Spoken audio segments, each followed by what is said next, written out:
ہمارا اسلام، ہمارا اسلام، ہمارا اسلام۔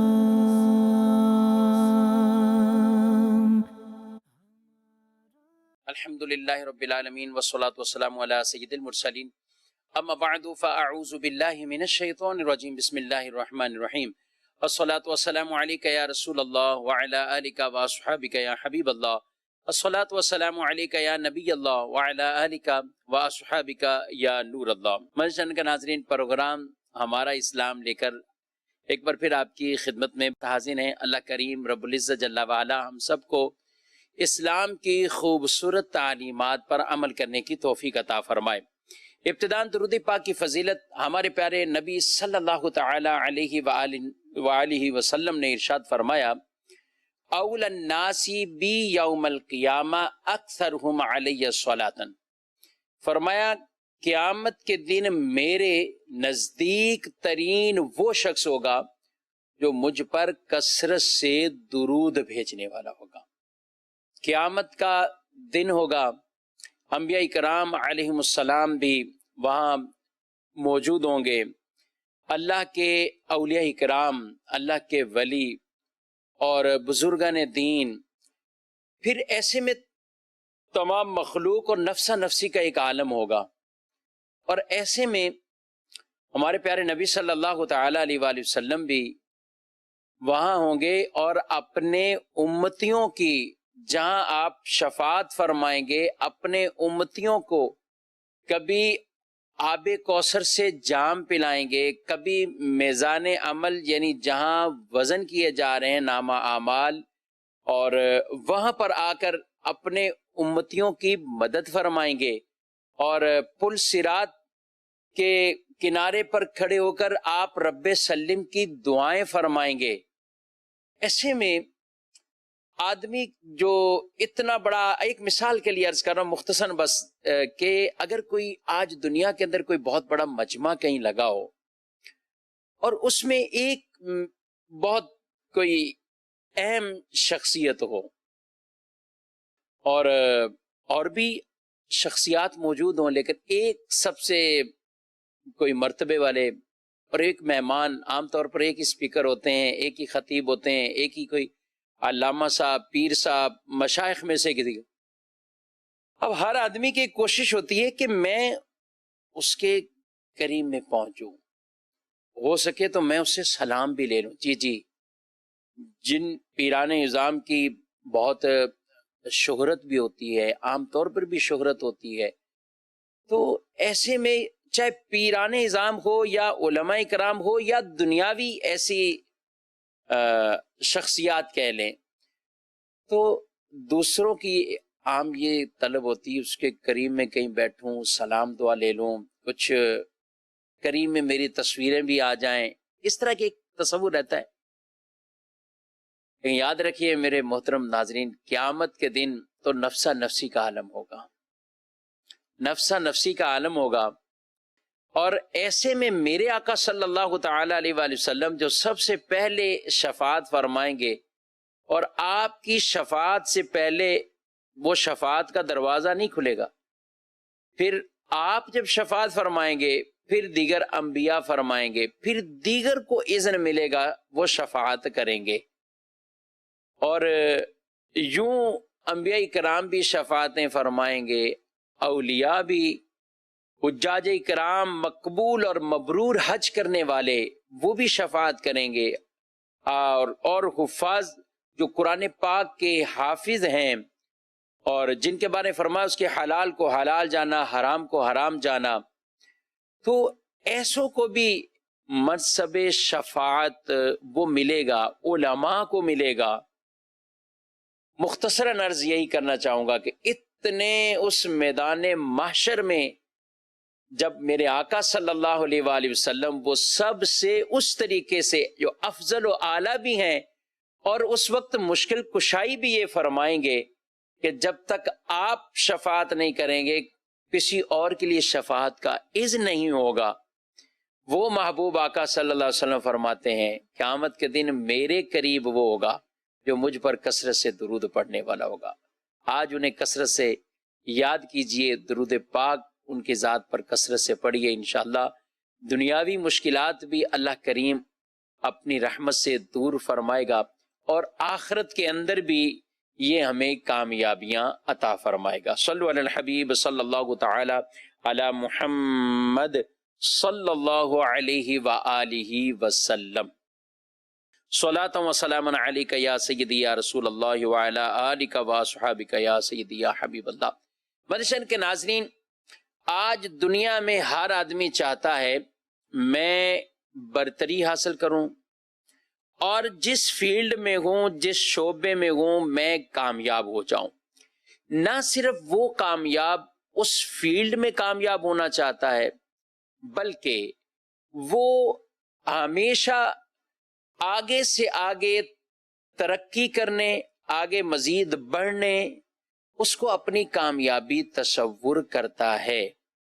بظاہر دنیاوی اعتبار سے یہی کامیابی کا مفہوم لیا جاتا ہے، لیکن ایک ہے حقیقی کامیابی۔ ناظرین، یہ حقیقی کامیابی کون سی ہے؟ یہ وہی کامیابی ہے کہ جب انسان کو، مسلمان کو حقیقی وہ کامیابی ملے کہ جس وقت اسے جنت میں داخل کر دیا جائے، اسے کہا گیا ہے کہ یہ حقیقی طور پر کامیاب ہیں۔ جی فمن زحزح عن النار وادخل الجنت فقد فاز۔ قرآن ارشاد فرماتا ہے کہ جسے جہنم سے بچا لیا گیا اور جنت میں داخل کر دیا گیا، بے شک وہ کامیاب ہوا۔ یہ ہے کامیاب، حقیقی کامیابی یہ ہے کہ آدمی عذاب سے بچ گیا، دوزخ سے بچ گیا، اور اسے جنت کا داخلہ مل گیا، تو یہ کامیاب کہلائے گا، اور حقیقی یہی کامیابی ہے۔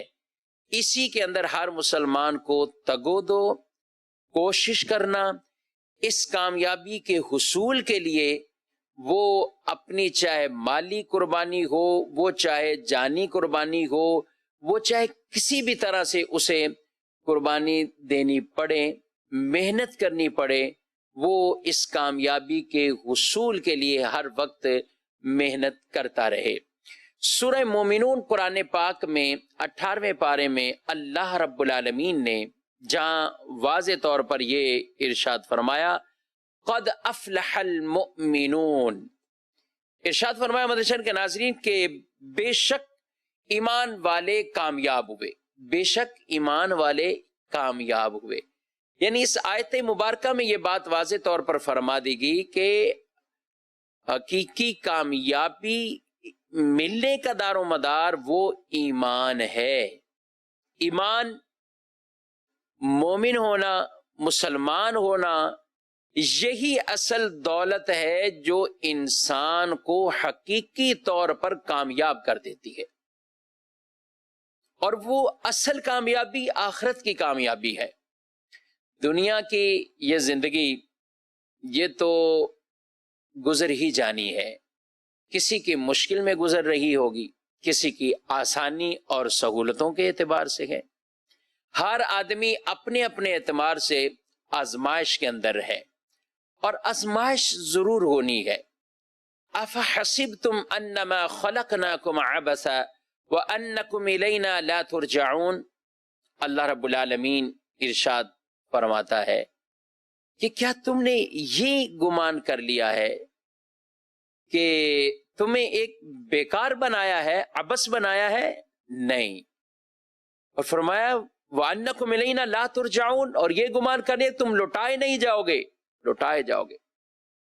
ایک اور مقام پر ارشاد فرمایا الف لام میم احسب الناس ان يتركوا ان يقولوا آمنا وهم لا يفتنون، ارشاد فرمایا کیا لوگوں نے یہ گمان کر لیا کہ وہ کہیں کہ ہم ایمان لائے اور پھر انہیں آزمایا نہیں جائے گا، آزمائش میں وہ نہیں ڈالے جائیں گے؟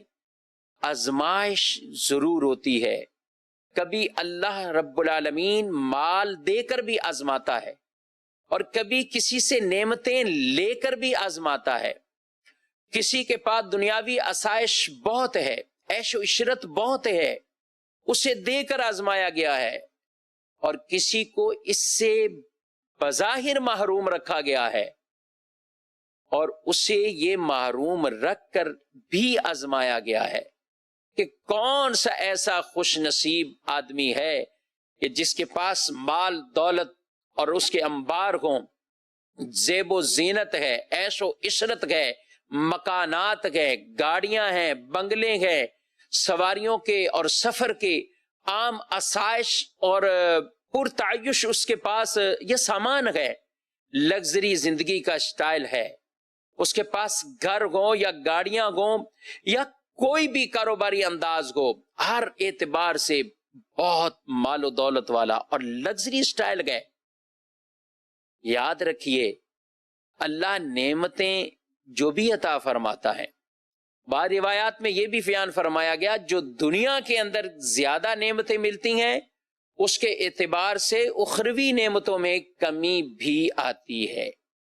اور یہ بھی ساتھ ساتھ ہے، کسی کو مال دیا ہے تو مال کے ساتھ اس کی آزمائش بھی ہے. اب دل کتنا مال کی طرف رہ جاتا ہے رب کی طرف، یا رب نے جب فرمایا کہ اب مال کو خرچ کرنا ہے تو مال کی محبت دل میں زیادہ آتی ہے یا رب کی محبت دل میں زیادہ آتی ہے؟ اپنے مال کی وہ اگر زکوٰۃ واقعی پوری پوری ادا کر دیتا ہے، مال کے حق پورے کرتا ہے، جن پر خرچ کرنا ہے وہاں خرچ کر دیتا ہے، چاہے قربانی کا معاملہ ہو، چاہے کسی پر حج کا فریضہ آ جائے، چاہے زکوٰۃ کا معاملہ آ جائے. میں نے قبلہ شیخ طریقت امیر اہل سنت دامت برکاتہ ملالیہ سے یہ ایک بار نہیں متعدد بار یہ کلمات سنے کہ مالدار اگر واقعی ہی پوری طریقے سے اپنی زکوٰۃ کو وہ درست حساب کے ساتھ اپنی زکوٰۃ کو ادا کر دیں، واقعی بڑی قیودات کڑی ہیں، تھوڑی سی سمجھنے والی ہیں. مالدار پورے اپنے مال کا حساب لگا کر اور درست طریقے کے مطابق اس کی زکوٰۃ کی ادائیگی کر جائے اور وہ زکوٰۃ اپنے مصارف ان حقداروں تک پہنچ جائے جن جن میں شریعت کی طرف سے اجازت ہے، تو یہ غربتوں اور یہ والے معاملات یہ کافی حد تک کنٹرول بلکہ ختم ہو جائیں گے.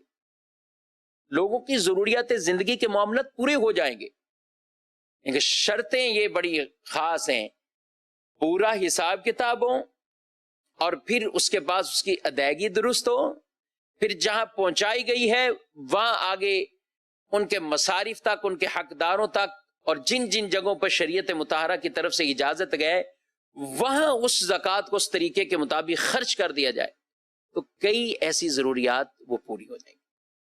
تو مال والے کو مال دے کر بھی آزمایا گیا ہے کہ اب مال سے دل لگاتا ہے یا جب رب عز و جل کی طرف سے خرچ کرنے کے مواقع اس کے پاس آتے ہیں، اللہ کی راہ میں خرچ کرنے کے مواقع، اور وہ بعض فرائض میں، بعض واجبات میں، بعض ایسے ہیں کہ جو مستحب طور پر ہوں گے، ایک نیکی کے طور پہ ہوں گے، صدقہ جاریہ کے طور پر ہوں گے.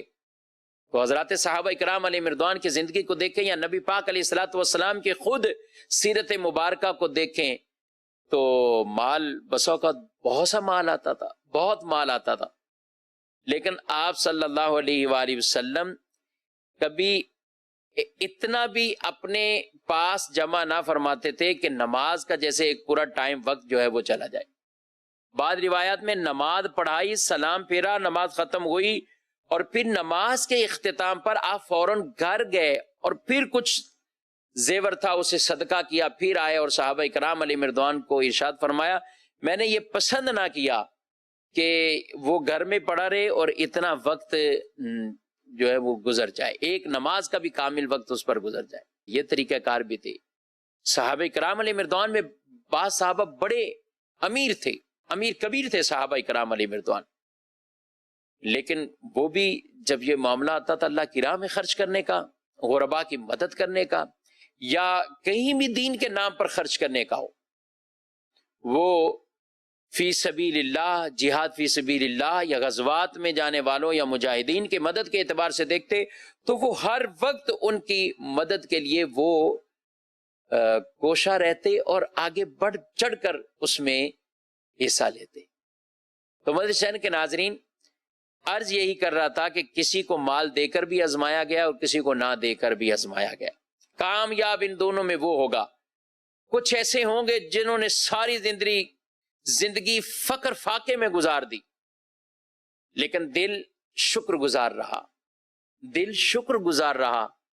تو یہ ان کی زندگی کے ایام بھی جو گزر رہے ہیں، یہ واقعی یہ عبادت کی طرح ان کی زندگی کے ایام گزر رہے ہیں. بظاہر نعمتوں کی کمی ہے، لیکن شکر گزاری ساتھ ہے، شکوے شکایات نہیں ہے. کوئی اپنے مالک سے بھی کیا شکوے شکایت کرتا ہے؟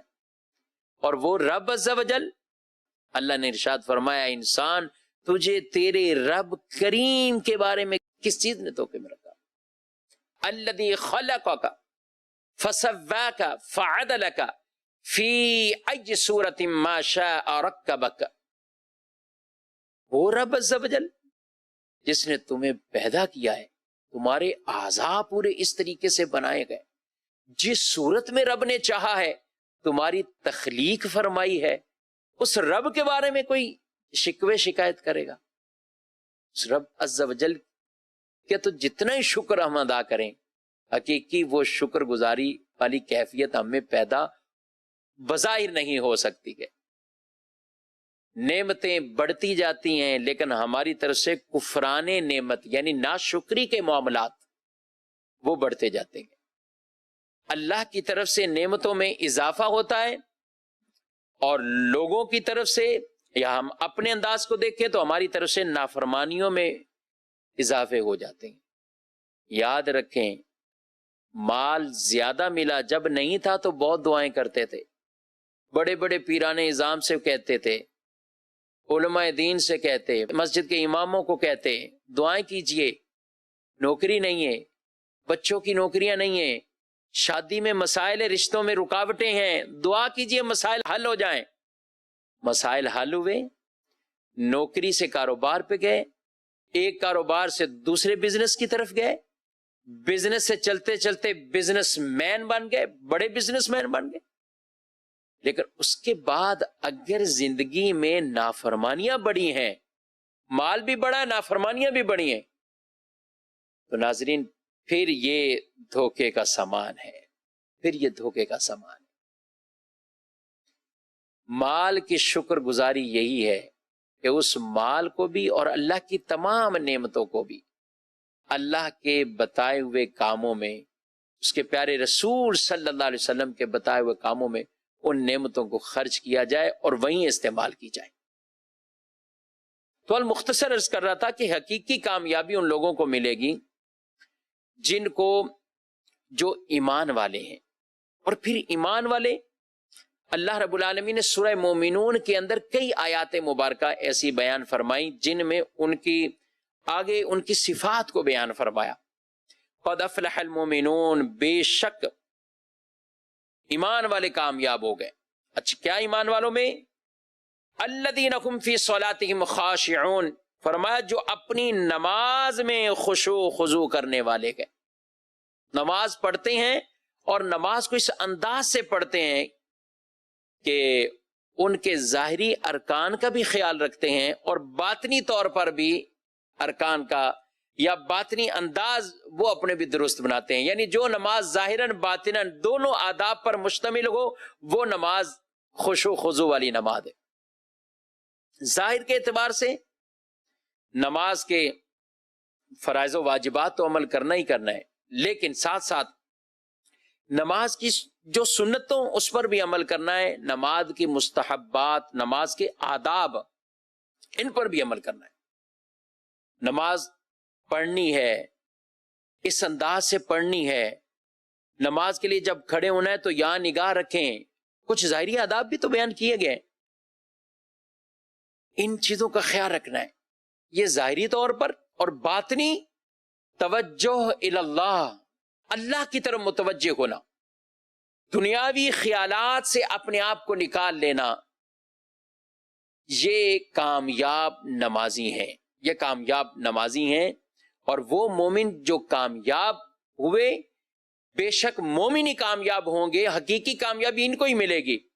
اب ان مومنین میں بھی جن کی صفات کو بیان اللہ نے فرمایا، پہلی جو اپنی نماز اس انداز سے پڑھنے والے، نماز کو اچھے انداز سے پڑھنے والے، روایت میں ارشاد فرمایا، بخاری شریف کی حدیث ہے، ان تعبد اللہ کأنک ترا، تم اللہ کی عبادت کرو ایسے جیسے تم اسے دیکھ رہے ہو، فَإِن لَمْ تَكُنْ تَرَا فَإِنَّهُ يَرَاكَ، اور اگر یہ کیفیت نہیں تو اتنا تو آپ کا یہ یقین ہو جائے، قلبی طور پر یہ پورا اطمینان ہو جائے اور دماغ میں اور دل میں یہ تصور ایک آ جائے، کیا میرا رب مجھے دیکھ رہا ہے، میرا رب مجھے دیکھ رہا ہے، اللہ دیکھ رہا ہے۔ علماء نے بڑی پیاری اس حدیث کی تشریح کو بیان فرمایا، فرمایا یہاں حقیقی رویت، حقیقی دیکھنا یعنی مخلوق کا، یعنی ہمارا رب عز و جل کو دیکھنا، یہاں وہ مراد نہیں لیا گیا، کیونکہ نبی پاک علیہ الصلوۃ والسلام کا خاصہ ہے ظاہری طور پر جاگتے ہوئے بیداری کے عالم میں اللہ کا دیدار، وہ ہمارے پیارے نبی صلی اللہ علیہ وآلہ وسلم نے کیا، حضور علیہ الصلوۃ والسلام کے علاوہ کسی کو یہ دیدار نہیں ملا۔ فرمایا یہاں جو مراد یہ ہے، پھر آگے فرمایا فَإِن لَمْ تَكُنْ تَرَا فَإِنَّهُ يَرَاكَ، یہ کیفیت نہیں تو یہ بناؤ کہ اللہ تمہیں دیکھ رہا ہے، اللہ تمہیں دیکھ رہا ہے۔ تو کہا اس سے مراد یہ کہ آج دنیا کے اندر بھی کوئی بہت بڑا آدمی ہو، کوئی بادشاہ ہو، کوئی افسر ہو، جب انسان اس کے پاس جاتا ہے تو اس کے روب، دبدبا، خوف، یہ ساری چیزیں جمع ہوتی ہیں۔ جی جی، اب مسجدوں میں تو اعلان کرتے رہتے نا، موبائل فون بند کر لو بھائی، سائلنٹ کر لو، کم از کم میوٹ کر لو، آپ کے موبائل کی وجہ سے نہ آپ کی نماز میں کوئی خلل واقع ہو، نہ دوسروں کی نماز میں کوئی خلل واقع آئے، یہ اعلان کرنے ہوتے ہیں۔ لیکن شاید ہی کوئی ایسی نماز ہو کہ جس کے اندر ادھر سے کوئی بیل نہ آ رہی ہو، ادھر سے، جو ائمہ حضرات ہیں یا مساجد کی رونق ہوتے ہیں نمازی، ان کو پتہ ہے کہ ہوتا رہتا ہے سلسلہ۔ لیکن میں یہاں پہ ایک عرض کرتا چلوں، اگر یہی شخص اپنے کسی افسر کے پاس اس کو جانا ہے، باس کے پاس جانا ہے، تو پھر یہ انداز نہیں ہوگا اس کا، یہ اپنے لباس کو دیکھے گا، یہ اپنی ظاہری کیفیت اور حالت کو دیکھے گا، یہ اپنے موبائل کو لے گا اور اسے باہر ہی کہیں چھوڑ کے آئے گا، یا اسے بالکل ایسا میوٹ سائلنٹ کر کے جیب میں ڈالے گا، پتہ ہی نہیں چلے کہ افسر صاحب وہ صاحب کہیں کس حالت میں آگے ہو، کس شکل و صورت کے ساتھ میرے سامنے آگے ہو۔ نہیں، یہ اچھا دکھنے کے اعتبار سے یہ ایک اچھی صورت اختیار کرتا ہوا ہے، لباس اچھے کے ساتھ، اور کوئی بھی ایسا کام جس کی وجہ سے باس کو تکلیف ہو یہ نہیں کرے گا۔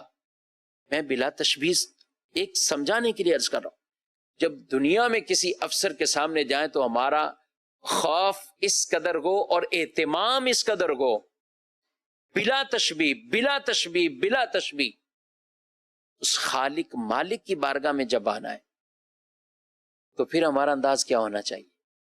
اب اپنے کپڑوں کو بھی دیکھیے، اپنے انداز کو بھی دیکھیے۔ جی جی، خذوا زینتکم عند کل مسجد، نماز کے وقت زینت اختیار کرنے کا ہمیں حکم عطا فرمایا گیا، ارشاد فرمایا گیا زینت اختیار کرو، کم از کم لباس ایسا ہو۔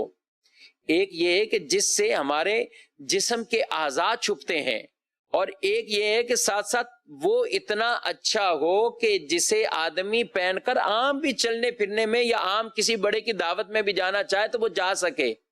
ایسا نہ ہو لباس کہ جس سے لوگ گھن کھاتے ہوں، جس سے لوگوں کو نفرت ہوتی ہو، یا عام کام کاج کے ایسے لباس۔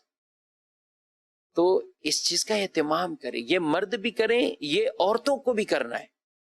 عورتیں کہیں ہم تو مسجد میں نہیں جا رہی، ہم تو گھر میں نماز پڑھنی ہے، تو جس طرح کا لباس ہے کریں، نماز پڑھیں۔ نہیں میری بہنوں، یہ اہتمام کرنا ہے، یہ دین کا ہمیں حکم ہے۔ جب آپ گھر میں بھی نماز، اور گھر میں ہی نماز خواتین پڑھتی، اس کے لیے بھی آپ بھی ایک وہ لباس کہ جس میں شریعت مطہرہ کے مطابق اس کے اندر پورے اعضاء کا چھپ جانا، اور عورتوں کے لیے تو ان کے بال اور جو جو چیزیں چھپانے کی، وہ سارا کچھ ان کو اس انداز سے لباس پہننا ہے، ساتھ ساتھ اچھا لباس یا کم از کم ایسا لباس کہ جس سے لوگ عام اگر کہیں جانا پڑے دعوت میں تو نفرت نہ کریں، گھن نہ کھائیں، اس کو جاتے ہوئے جھجک محسوس نہ ہو۔ یہ ہمیں خیال ان چیزوں کا مدنی چینل کے ناظرین وہ رکھنا ہے اور ہر وقت اس کا اہتمام کرنا ہے۔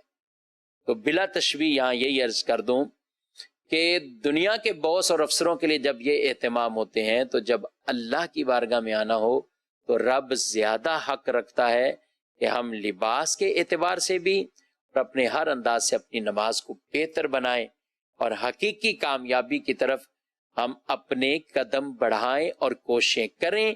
اور یہ پہلی کوشش ایک طرح کے مسلمان کی کہ اس کی نماز اچھی ہو جائے، بہتر انداز ہو جائے نماز کا، اور پھر اگلے معاملات۔ کسی آدمی نے، نوجوان نے قرض مانگا اور حکایت یہ، اور فرمایا کہ قرض مانگا کسی سے تو اس سے قرض دینے والے نے پوچھا نماز کہاں پڑھتے ہو، نماز کہاں پڑھتے ہو؟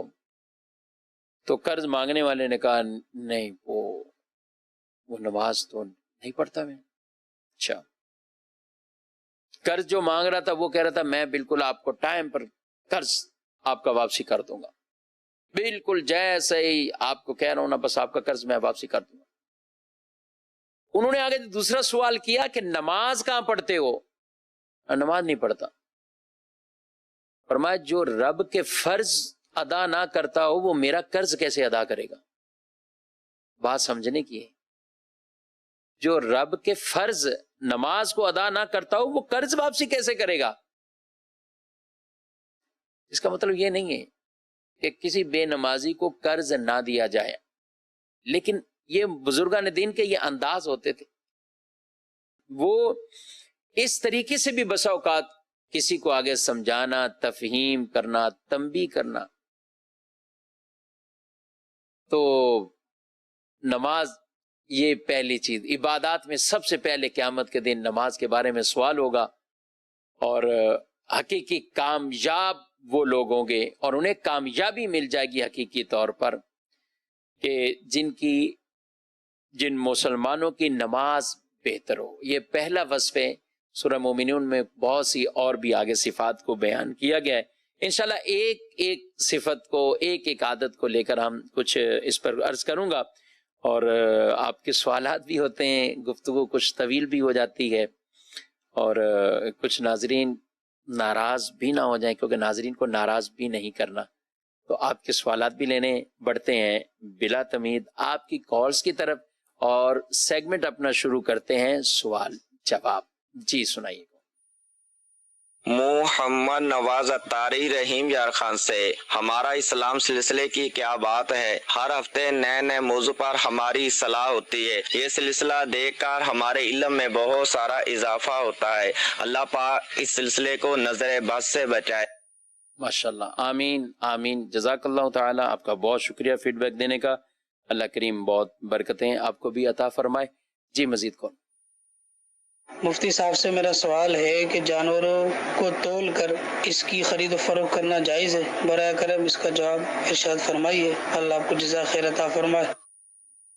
جانوروں کا تول کر، اچھا یہ عام طور پہ مارکیٹ میں رائج ہے اور پورے 12 مہینے ہی رائج ہے، لیکن سوال آتا ہے قربانی پر ہی، کہ قربانی پہ کچھ ایسی جگہیں جہاں پر جانور تول کر بکتے ہیں، وزن کیے جاتے ہیں جانوروں کے، تو جانور کو تول کر بیچنا، زندہ جانور کو تول کر بیچنا بالکل جائز ہے، اس میں کوئی کسی طرح کا معاملہ نہیں ہے، یہ خرید و فروخت جائز ہے، چاہے وہ بکرے کی ہو یا عام مرغی کی ہو۔ عام بھی مرغیاں بھی تو ہم پورا سال کیسے خریدتے ہیں؟ اچھا بعض گوشت خریدتے ہیں تو زندہ مرغی بھی تو خریدتے ہیں۔ اچھا جو دیسی مرغیاں ہیں وہ عام طور پہ گوشت نہیں بلکہ مرغی پوری بکتی ہے اور وزن کر کے بیچ دیا جاتا ہے، مارکیٹوں میں اس طرح کے ہیں انداز۔ تو بہرحال مرغی ہو یا بکرے ہوں یا دوسرے جانور ہوں، ان کو تول کر خرید و فروخت ان کی یہ جائز ہے، اس میں کوئی حرج نہیں ہے، وہ جانور قربانی کے لیے خریدا جا رہا ہو یا کسی اور مقصد کے لیے۔ تو جو قربانی کی شرائط پر پورا اترتا ہو اور اس کو بالکل آپ کو قربانی کا مسئلہ ایک جدا ہے کہ یعنی کون سے جانور کن کن شرائط کے مطابق قربانی کے قابل بنتا ہے، اس کی عمریں ہیں، بکرا ہے تو 1 سال کا وہ ہو، اس کے اندر کوئی ظاہری طور پر ایسے عیب موجود نہ ہو جو قربانی ہونے میں مسئلہ پیدا کریں، رکاوٹ بنے، تو یہ چیزیں دیکھ لیں۔ باقی وزن کر کے لینا چاہیں تو بالکل لے سکتے ہیں، اس میں کوئی حرج والی بات نہیں۔ جی مزید ماشاءاللہ آپ کا سلسلہ مفتی شفیق صاحب بہت پیارا ہے، علمی گفتگو ہے، مسلمانوں کا اس میں بہت زیادہ فائدہ ہوگا۔ تو ہمیں ذرا اولو العزم نبیوں کے بارے میں بھی بتا دیں، وہ کون کون تھے اور ان کے بارے میں ہمارا عقیدہ کیا ہونا چاہیے؟ اولو العزم انبیاء کرام قرآن پاک میں اللہ رب العالمین نے ارشاد فرمایا ہے فَاصْبِرْ كَمَا صَبَرَ اولو العزم۔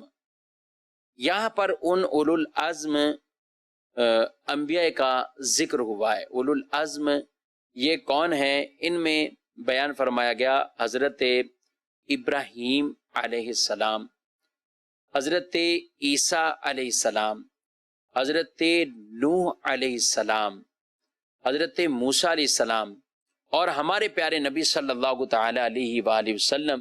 یہ 5 انبیاء کرام یہ ایسے ہیں جنہیں اولو العزم رسول کہا گیا ہے، اولو العزم نبی فرمایا گیا ہے۔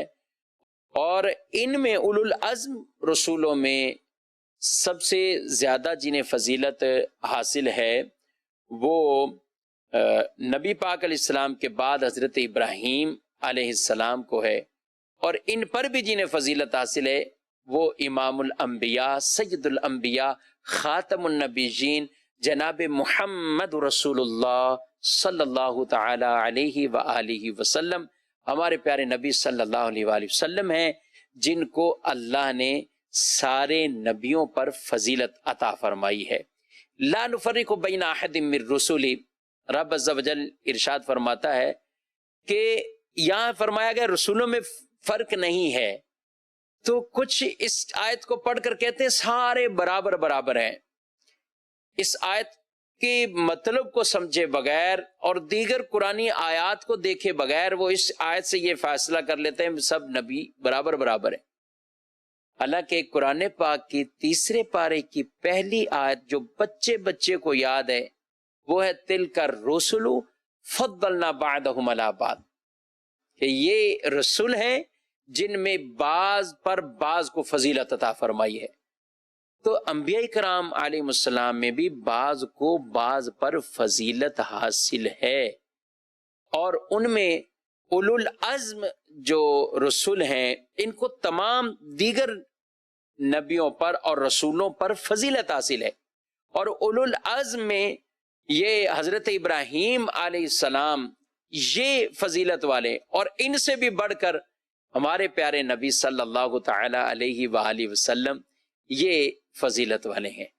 تو آقا دو جہاں صلی اللہ علیہ وآلہ وسلم کی سارے انبیاء کرام علیہ السلام پر فضیلت ہے، جو وہ آیت مبارکہ ہے لا نفرق بین احد من رسلی، اس میں اس کا مقصود اور مطلوب یہ ہے، اس کی تشریح یہ ہے کہ نفس رسالت اور نفس نبوت میں، یعنی نبی ہونے میں یا جو رسول ہیں وہ رسول ہونے میں یہ برابر ہیں۔ فضیلت کا یعنی بیان کیا کہ وہ یعنی نبی ہونے میں کوئی ایسا نہیں ہے کہ کوئی کام ہے یا زیادہ، نفس نبوت اور نفس رسالت یعنی نبی ہونے میں اور رسول ہونے میں وہ برابری ہے، اس اعتبار سے کہ کسی کی نبوت میں کمی یا کسی کی رسالت میں ایسا نہیں۔ جن کو اللہ نے رسول بنایا، جن کو نبوت عطا فرمائی، یہ برابر ہے، یہ سلسلہ ایکول ہے۔ لیکن فضیلت ارشاد فرما دی تلک الرسل فضلنا بعضهم علی بعض، بعض کو بعض پر فضیلت ہے۔ یہ صرف قرآن کی ایک آیت ہے، باقی اس کے علاوہ بھی اور بھی قرآن پاک کے اندر بھی اور دیگر احادیث صریح اور صحیح حدیثیں ایسی گئے جن میں انبیاء کی ایک دوسروں پر فضیلت، اور پھر امام الانبیاء سید الانبیاء ہمارے پیارے نبی صلی اللہ علیہ وآلہ وسلم نے اس فضیلت کو بیان فرمایا کہ اللہ نے سب سے مجھے زیادہ فضیلت عطا فرمائی ہے، مجھے حبیب اللہ کا شرف دیا گیا ہے، میری شفاعت وہ سب سے پہلے ہوگی، لوائے حمد میرے ہاتھ میں ہوگا، اور اس لوائے حمد کے تحت دیگر انبیاء کرام بھی ہوں گے۔ تو یہ کئی روایتیں ایسے جن میں نبی پاک علیہ الصلوۃ والسلام نے اپنی ان فضیلتوں کو بھی بیان فرمایا ہے۔ معراج کی شب انبیاء نے خطبات دیے، اور پھر حضور علیہ السلام نے خطبہ دیا اور خطاب فرمایا، اور پھر اپنی ان شانوں کو بھی بیان فرمایا جو اللہ نے انہیں عطا فرمائی ہیں۔ تو حضرت ابراہیم علیہ السلام نے اس وقت بھی انبیاء کے گروہ سے یہ اعلان کرتے ہوئے فرمایا کہ اے انبیاء کے گروہ، یہ وہ فضیلتیں ہیں جن کی وجہ سے محمد صلی اللہ علیہ وسلم کو اللہ نے ہم سب پر فضیلتیں عطا فرمائی ہیں، ہم سب پر انہیں شرف عطا فرمایا ہے۔ تو اعلیٰ حضرت امام علیہ سنت فرماتے ہیں خلق سے اولیاء، اولیاء سے رسول، اور رسولوں سے اعلیٰ ہمارا نبی۔ یہ عقیدہ بھی اعلیٰ حضرت امام علیہ سنت سکھاتے ہیں۔ فرمایا خلق سے اولیاء، عام مخلوق سے اللہ کے ولی فضیلت والے گئے، اور اولیاء سے رسول، یعنی اولیاء سے آگے پھر نبیوں اور رسولوں کا یہ فضیلت والے ہیں، اور فرمایا اور رسولوں سے اعلیٰ ہمارا نبی، اور رسولوں سے اعلیٰ ہمارا نبی۔ اللہ کریم ہم سب کو نبی پاک علیہ الصلوۃ والسلام کی سچی پکی غلامی عطا فرمائے، آپ کی محبتوں میں، آپ کے عشق میں جینا اور مرنا عطا فرمائے، اور آپ کی محبت اور آپ کے عشق میں رونے والی آنکھیں عطا فرمائے، آپ کے محبت اور آپ کے عشق میں مچلنے والا ہمیں دل عطا فرمائے۔ اے کاش ہم نبی پاک علیہ السلام کی سیرت مبارکہ کو سمجھ کر، سیکھ کر اس پر عمل کرنے والے بن جائیں۔ دعوت اسلامی کے پیارے مدنی ماحول سے وابستہ رہیے، مدنی چینل کے ساتھ وابستہ رہیے، مدنی چینل دیکھتے رہیے، اور مدنی چینل کا ساتھ بھی دیتے رہیے۔ انشاءاللہ دونوں جہاں کی بھلائیاں نصیب ہوں گی۔ اللہ کریم عمل کی توفیق عطا فرمائے، اللہ ہم سب کی حفاظت فرمائے، اپنے حفظ و امان میں رکھے۔ فی امان اللہ، صلو علی الحبیب صلی اللہ تعالی علی محمد صلی اللہ علیہ وسلم۔ ہمارا اسلام، ہمارا اسلام، ہمارا اسلام۔